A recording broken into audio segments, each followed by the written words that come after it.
All right, good morning, everyone. This is Paul with My Reseller Genie, and I'm going to be talking about the eBay integration. So we just pushed an update that has some changes from how it was before. So I'm just going to go through those. If this video will be helpful if you've already been using the eBay integration, just so you can see how it works now, or if you're brand new and you're trying to learn about My Reseller Genie. It'll be helpful for you as well. So first things first, I'm going to show you how to set up the eBay integration if you haven't done that already. Now, keep in mind, this is different from the initial data pulls. So the initial data pulls is just pulling data from eBay so that you can get caught up. The eBay integration is a continuous daily thing, so it pulls your data every day for you. So you'll click on the profile icon and then you'll click integrations. If you haven't set it up, this connect box will be unchecked, and so you'll just check it. And if you haven't signed into eBay yet, you'll be taken to a screen to sign into eBay. If the agree and continue button is grayed out for you, put your cursor into the permissions window and scroll through all the permissions. That's what you need to do. Okay, so I'm already connected and I've had this running. You can do manual polls by clicking on that refresh icon right there. But the way the integration works at this point is every day the system will run a poll from eBay.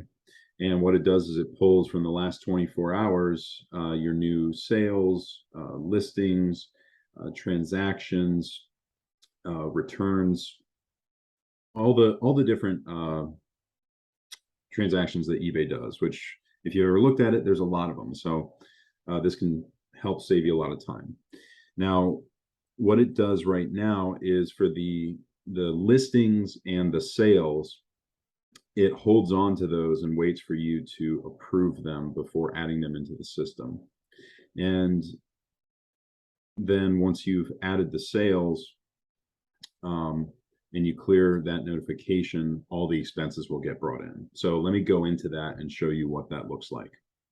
Okay, so first things first, I'm going to click this notification bell and click on you have new eBay listings ready to import.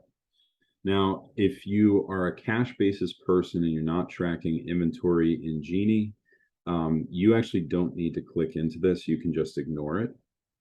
If you are tracking inventory in Genie and your accrual basis, then you'll put in the purchase price and the purchase date for that inventory item.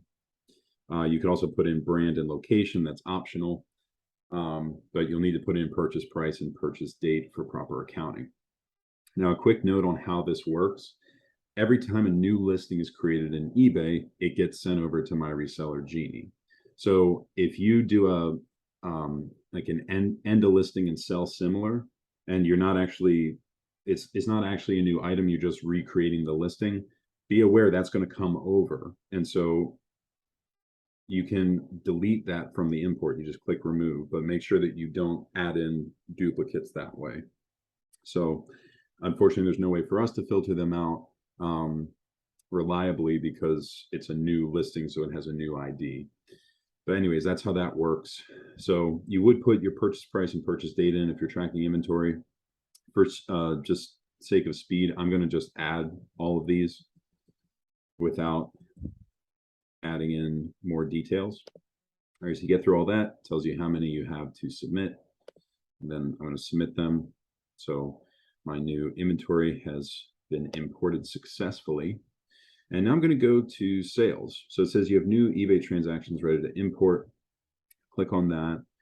And it's going to give us the sales first. So the screen we're looking at is an automatic matcher. Like anything that we can automatically match up, we will do that. We look first at the item title, if there's an exact match for the item title of the item that's sold with an item in inventory. And if we can't find a match there, then we'll match it to the SKU.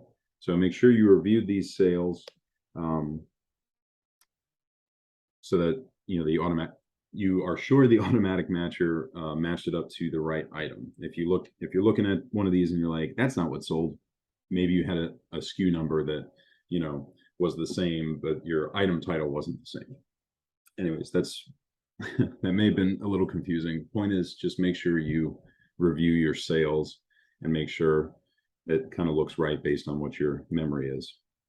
All right, so I clicked this box up here to select all these. I'm going to say, yeah, approve them, add them. So now I have 8 sales that couldn't be matched automatically. So there wasn't a matching item title or SKU. So now I'm going to go to manual sales matching. Now, if you're not tracking your inventory in Genie right now, you're going to have to do this for all of your sales. And if you don't care about adding, the inventory fields, you can just click add inventory details and then match. And you can do that for all of your sales pretty quickly. You could also, if you wanted to add in, department, category, subcategory for analytics purposes, you could do that. But it's not needed. It's not necessary. If you're tracking inventory in Genie and you just hadn't entered the item yet, you could just enter the item details at this point. So I'm going to go ahead and just, oops. I'm going to just go through and do this for all these items. We got 11 sales that we're recording. All right, great. So your upload of 11 sales is ready to submit. So I'm going to click submit. We see my numbers are changing up here as the sales get added in.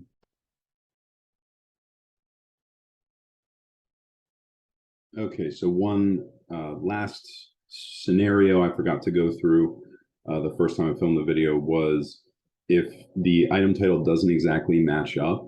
So like, here's my item title in sales. It didn't match up to anything in inventory, but maybe when I entered it,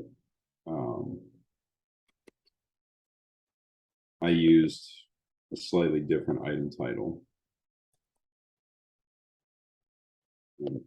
So you can select an item from inventory and then manually match that way. So clicking match there. So that's the other way that you could match up an inventory with a sale item. All right, and now I still have this notification going on. So what's up with that? Well, after the sales get pushed in, you need to click on this again and go through this process again to add expenses. So I'm going to go over to my expense detail and just show you. I've got 95 expenses here. So when I click this notification, it says you have 0 sales ready to submit. It's like, all right, so submit those. All right, now 2 things just happened. One is I got a returns file that downloaded to my downloads folder. The other thing is my expenses went from 95 to 126. So a whole bunch of expenses got added, like 21 of them. So what happened there? Well, all of the expenses from eBay, so like ad fees, insertion fees, shipping fees, all those got added into the expense detail automatically. Now, we have a new notification that says you have new expenses to review. So all the expenses that just got imported are here. And we can see the amount, the date, the description, and we've automatically assigned, based on the type of expense, what it was. And so you can either select all, or you can select unique ones to mark as reviewed. You can change general ledger accounts if you want to. You can change the description if you want to by double clicking. It's a little hard to see the description as it is now, so I'll just move that column over and expand it. But you can see the reference for each of the fees that got brought in, what it was, all that good stuff. So I'm going to select all and then mark as reviewed. So these are all getting reviewed now. the notification is gone from up here, so I know all of my expenses have been reviewed. And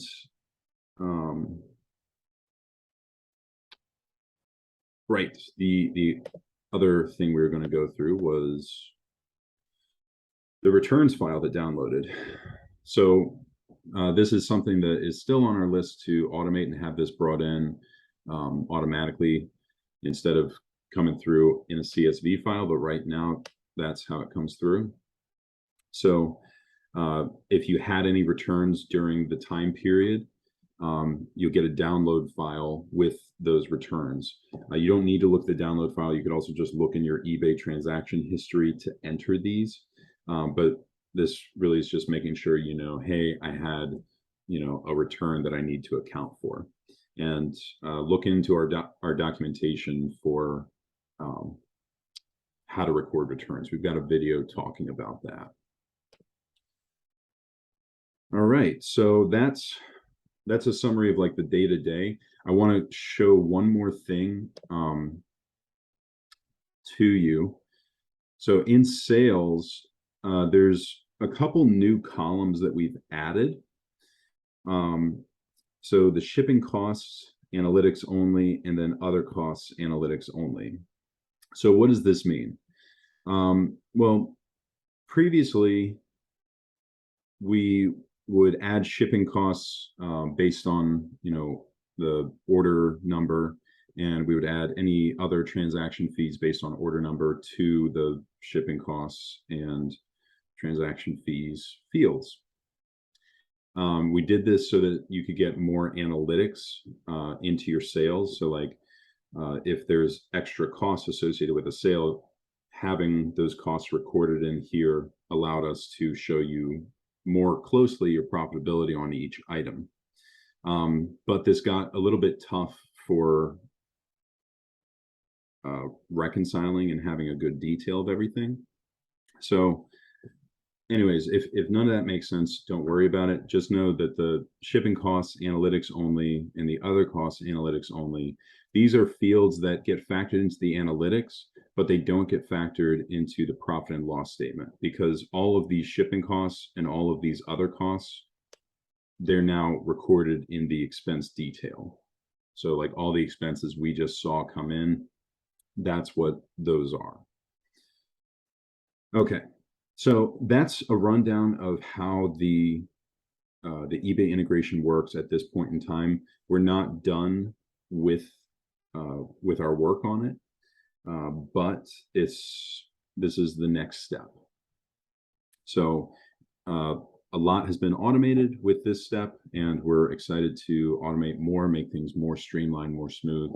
And thanks so much for watching this video. Let us know if you have any questions, and we'll get back to you. All right, thanks so much. Bye.